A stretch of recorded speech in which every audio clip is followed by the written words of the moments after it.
ನಮಸ್ಕಾರ. ಎಲ್ಲ ನನ್ನ ಪ್ರೀತಿಯ ಕನ್ನಡ ಜನತೆಗೆ ವಂದಿಸುತ್ತಾ ಹಾಗೂ ನನ್ನನ್ನು ಬೆಳೆಸುತ್ತಿರುವ ಎಲ್ಲ ನನ್ನ ಅಭಿಮಾನಿಗಳಿಗೆ ನಮಸ್ಕರಿಸುತ್ತಾ ಇವತ್ತಿನ ಈ ಸಂಚಿಕೆಯಲ್ಲಿ ನಾವು ಈ ಹೊಸ ವರ್ಷದ ಬಗ್ಗೆ ನೋಡೋಣ. ಈ ಹೊಸ ವರ್ಷ ನೀವೆಲ್ಲ ಗೊತ್ತಿದೆ, ಹೊಸ ವರ್ಷಕ್ಕೆ ನಿನ್ನೆ ಎಲ್ಲ ಕಾಲಿಟ್ಟಿದ್ದೀರಾ. ಎಲ್ಲ ನಿಮ್ಮ ಎಂಜಾಯ್ಮೆಂಟು, ಖುಷಿ, ನಿಮ್ಮ ಕಷ್ಟ ಸುಖಗಳನ್ನೆಲ್ಲ ಹಿಂದೆ ಹೋಗಿರಲಿ. ಹೊಸ ವರ್ಷ ನಿಮಗೆ ಹೊಸತನವನ್ನು ತರಲಿ. ಹೊಸದಾಗಿ ಏನಾದರೂ ಸಾಧನೆಯನ್ನು ಮಾಡಿ ನಿಮ್ಮ ಗೋಲ್ 2025ಕ್ಕೆ ನಾವು ಏನು ಸಾಧಿಸಬೇಕು ಎನ್ನುವುದರ ಬಗ್ಗೆ ನಿಮಗೆ ಅರಿವಿರಲಿ.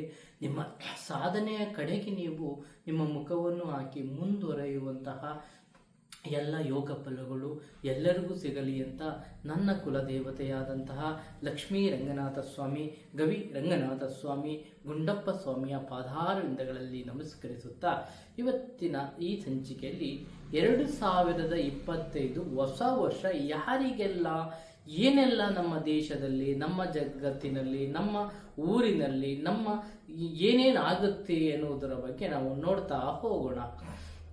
ನೋಡಿ, ಈ 2025 ನಮಗೆ ಅಣುವಸ್ತ್ರಗಳನ್ನು ಅತಿಯಾಗಿ ಬಳಸುವಂತಹ ಯೋಜನೆಗಳು ತುಂಬ ಇದೆ. ದೇಶದ ನಡುವೆ ಯುದ್ಧಗಳು ನಡೆಯುತ್ತೆ. ನಿಮಗೆ ಮಳೆಯ ಪ್ರಮಾಣ ಕಡಿಮೆ ಆಗುತ್ತದೆ. 2025ರಲ್ಲಿ ನಿಮಗೆ ಮಳೆ, ರೈತರಿಗೆ ಬೆಲೆ ಸಿಕ್ಕರೂ ಮಳೆಯ ಸ್ವಲ್ಪ ಪ್ರಮಾಣ ಕಮ್ಮಿ ಆಗುವುದರಿಂದ ರೈತರಿಗೆ ಸ್ವಲ್ಪ ತೊಂದರೆ ಕೊಟ್ಟರೂ ಅವರ ವ್ಯಾಪಾರ ಹಾಗೂ ಅವರ ಬೆಳೆದಂಥ ಬೆಳೆಗೆ ಸ್ವಲ್ಪ ಲಾಭ ಸಿಗುವಂತಹ ಯೋಗಗಳು ಚೆನ್ನಾಗಿ ಕಾಣಿಸುತ್ತಿದೆ. ನಂತರ ಈಗ ದೊಡ್ಡ ದೊಡ್ಡ ದೇಶಗಳ ನಡುವೆ ಈಗ ಫಾರ್ ಎಕ್ಸಾಂಪಲ್ ನೀವು ರಷ್ಯಾ ತಗೋಬಹುದು, ಅಮೆರಿಕ ತಗೋಬಹುದು. ಇಲ್ಲೆಲ್ಲ ಸ್ವಲ್ಪ ತೊಂದರೆಗಳು ಅಂದರೆ ಅಣುವಸ್ತ್ರಗಳಿಂದ ಇರಬಹುದು, ಯುದ್ಧಗಳಿಂದ ಇರಬಹುದು. ಈಗ ಬೇರೆ ಬೇರೆ ದೇಶಗಳಿಂದ ಸ್ವಲ್ಪ ಈ ಯುದ್ಧದ ಒಂದು ಆಸಕ್ತಿ ಜಾಸ್ತಿ ಕಾಣಿಸುತ್ತಾ ಇದೆ. ಹಾಗಾಗಿ ಸ್ವಲ್ಪ ಯುದ್ಧಗಳು ಜಾಸ್ತಿ ನಡೆಯುತ್ತದೆ ಅಂತ ಹೇಳಬಹುದು. ಮತ್ತೆ ಈಗ ಭೂಕಂಪನಗಳು ಕೂಡ ಆಗುತ್ತೆ. ಇಲ್ಲಿ ಭೂಕಂಪಗಳು ಕೂಡ ನಮ್ಮ ದೇಶದಲ್ಲೂ ಕೂಡ ಹೊರಗಡೆನೂ ಕೂಡ ಭೂಕಂಪಗಳು ಆಗುವಂತಹ ಮುನ್ನೆಚ್ಚರಿಕೆಗಳು ಕಾಣಿಸುತ್ತಿದೆ 2025. ಮತ್ತೆ ಇಲ್ಲಿ ಈ 2 ಚಂದ್ರಗ್ರಹಣ ಹಾಗೂ 2 ಸೂರ್ಯಗ್ರಹಣಗಳು ಈ ವರ್ಷದಲ್ಲಿ ಇದ್ದರೂ ನಮ್ಮ ಭಾರತದಲ್ಲಿ ನಮಗೆ ಒಂದು ಸೂರ್ಯಗ್ರಹಣ ಪೂರ್ಣವಾಗಿ ಒಂದು ಚಂದ್ರಗ್ರಹಣ ಆಗುವ ಮುನ್ಸೂಚನೆಗಳು ಕಾಣಿಸುತ್ತಿದೆ. ಹಾಗಾಗಿ ಮತ್ತೆ ನಮ್ಮ ಯುವಕರಲ್ಲಿ ಅನ್ಎಂಪ್ಲಾಯ್ಮೆಂಟ್, ಕೆಲಸದ ಒತ್ತಡ ಜಾಸ್ತಿಯಾಗಿ ಅನ್ಎಂಪ್ಲಾಯ್ಮೆಂಟ್ ಜಾಸ್ತಿ ಆಗುತ್ತೆ. ಈ ವರ್ಷ ಸ್ವಲ್ಪ ಅವರು ವಿದ್ಯಾಭ್ಯಾಸದ ಜೊತೆಗೆ ವ್ಯವಹಾರಗಳನ್ನು, ಅವರ ಬಿಸ್ನೆಸ್ಗಳನ್ನು ಇಂಪ್ರೂವ್ಮೆಂಟ್ ಮಾಡ್ಕೊಳ್ಳೋದಕ್ಕೆ ಒಳ್ಳೆ ಸಮಯ ಇದ್ದರೂ ಸ್ವಲ್ಪ ಕಾಲಮಿತಿಯಲ್ಲಿ ಅವರಿಗೆ ಕೆಲಸದ ಒತ್ತಡಗಳು ಜಾಸ್ತಿ ಕಾಣಿಸುತ್ತಿದೆ.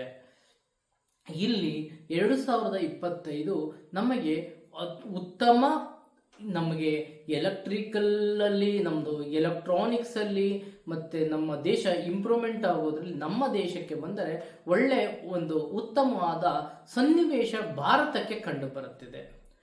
ಹಾಗಾಗಿ ನಮ್ಮ 2025 ನಮ್ಮೆಲ್ಲರಿಗೂ ಕೂಡ ಈಗ ಮಳೆ ಇರ್ಬೋದು, ಗಾಳಿ ಜಾಸ್ತಿ ಬೀಸುವಂತಹದ್ದು ಈ ಜನವರಿ, ಫೆಬ್ರವರಿ, ಮಾರ್ಚ್, ಏಪ್ರಿಲ್, ಮೇ ನಂತರ ಸ್ವಲ್ಪ ಉತ್ತುಂಗದ ಸ್ಥಿತಿಯಲ್ಲಿ ನಮ್ಮ ಭಾರತ ಹೋಗಿ ಕೂರುವಂತಹ ಒಂದು ಮುನ್ಸೂಚನೆಗಳು ಕಾಣಿಸುತ್ತಿದೆ. ಹೊಸ ನಿಯಮಗಳು, ಕಾನೂನಿನಲ್ಲಿ ಹೆಚ್ಚು ತಿದ್ದುಪಡಿಗಳು ಆಗುವಂತಹ ಯೋಗಗಳು ಕಾಣಿಸ್ತಾ ಇದೆ.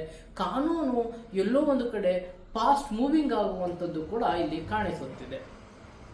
ಹಾಗೆ ನಮ್ಮ ಈ 2000 ರಾಜಕೀಯ ವಿಷಯಕ್ಕೆ ಬಂದರೆ, ರಾಜಕೀಯದಲ್ಲಿ ತುಂಬಾ ಅನಿರೀಕ್ಷಿತವಾದಂತಹ ಮುನ್ಸೂಚನೆಗಳು ತುಂಬಾ ಕಂಡು ಬರ್ತಾ ಇದೆ.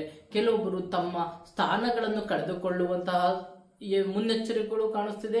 ಕೆಲವೊಬ್ಬರಿಗೆ ಯೋಗ ಫಲಗಳು, ಅವರಿಗೆ ಸ್ಥಾನವನ್ನು ಕೊಡುವಂತಹ ಮುನ್ಸೂಚನೆಗಳು ಕಂಡು ಬರುತ್ತಿದೆ. ಅದರಲ್ಲೂ ಈಗ ಇರುವಂತಹ ನಮ್ಮ ಅಟ್ ಪ್ರೆಸೆಂಟ್ ನಮ್ಮ ರಾಜ್ಯದಲ್ಲಿರಬಹುದು, ದೇಶದಲ್ಲಿರಬಹುದು, ನಮ್ಮ ರಾಜ್ಯದಲ್ಲಿ ಒಂದು ಸ್ವಲ್ಪ ಚೇಂಜಸ್ಸು ತುಂಬ, ಈಗ ಇರುವಂತಹ ಸರ್ಕಾರಗಳು ಸ್ವಲ್ಪ ಅಲ್ಲಿ ಚೇಂಜಸ್ ಆಗುವುದಂತೂ ತುಂಬ ಕಠಿಣವಾದ ಪರಿಸ್ಥಿತಿಗಳನ್ನು ಎದುರಿಸ್ತಕ್ಕಂತಹ ಹಾಗೂ ಎಡಪಕ್ಷಗಳಲ್ಲಿ ಸ್ವಲ್ಪ ಚೇಂಜಸ್ ಆಗುವಂತಹ ಲಕ್ಷಣಗಳು ಅತಿ ಹೆಚ್ಚಾಗಿ ಕಂಡು ಬರುತ್ತಿರುವುದರಿಂದ ನಮಗೆ ಇಲ್ಲಿ ಭೂಕಂಪನಗಳು ಜೊತೆಗೆ ರಾಜಕೀಯ ವಿಶ್ಲೇಷಣೆಗಳನ್ನು ಮಾಡಿದಾಗ ತುಂಬ ಅಲ್ಲೋಲ ಕಲ್ಲೋಲ, ಅಂದರೆ ನಿಮ್ಮಲ್ಲಿ ಅಲ್ಲಿ ತುಂಬ ಅವರವರಲ್ಲೇ ಸ್ವಲ್ಪ ಈಗ ರಾಜಕೀಯ ಪಕ್ಷದಲ್ಲೇ ತುಂಬ ಏನಂದ್ರೆ ಅವರವರಲ್ಲೇ ಹೊಂದಾಣಿಕೆ ಇಲ್ಲದೆ ಕಿತ್ತಾಡುವಂತಹ ಸಂದರ್ಭಗಳು ಅತಿ ಹೆಚ್ಚಾಗಿ ಕಂಡು ಬರುತ್ತದೆ ಅಂತ ಹೇಳುತ್ತಾ ಇವತ್ತಿನ 2025ರ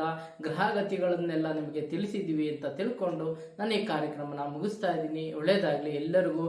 ಎಲ್ಲರೂ ನಮ್ಮ ಶಾಸ್ತ್ರ ಸಿದ್ಧಾಂತವನ್ನು ಸಬ್ಸ್ಕ್ರೈಬ್ ಮಾಡಿ, ಶೇರ್ ಮಾಡಿ, ಲೈಕ್ ಮಾಡಿ ಅಂತ ತಮ್ಮಲ್ಲಿ ಕೇಳ್ಕೊತೀನಿ.